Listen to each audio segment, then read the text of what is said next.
અને એમને બહુ ગરમી લાગી ગઈ છે અને મને નથી લાગતું કે અહીંયાથી એ ઘરે જાય, કેમ કે અહીંયા એસી ચાલુ છે ને કાકા. બધા હું કરું પણ તું જો તો મેં તો કંટાળી ગયેલા, બહુ ગરમી છે યાર. હું શું કઉ છું, મને કીધું ખબર પડે. પણ આપણે તો ખરા હવે આ સમર વેકેશન થઈ ગયું ને, તો આપણે કશે બહાર ફરવા જવું છે? ના, મને ગરમી લાગે છે યાર. એટલે જ કઉ છું આપણે કશે પાસે જઈ આવીએ ને, આમ થોડા દિવસ, આમ પેલું યુરોપ કે લંડન કેવું કઈક. આ પાસેમાં આવે?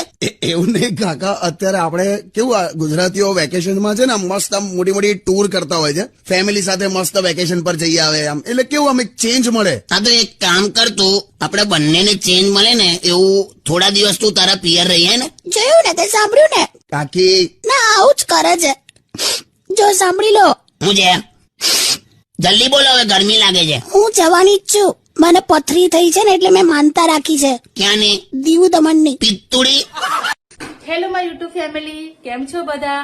ફ્રેન્ડ્સ, તમને મારા લોંગ્સ વિડીયો, શોર્ટ રીલ્સ કેવા લાગે છે? સારા લાગે તો પ્લીઝ લાઇક, શેર અને કોમેન્ટ કરજો. જે લોકો મારી ચેનલ સાથે નવા જોડાયેલા છે અને મારી ચેનલને સબસ્ક્રાઇબ નથી કરી તો પ્લીઝ સબસ્ક્રાઇબનું બટન દબાવીને પછી જજો.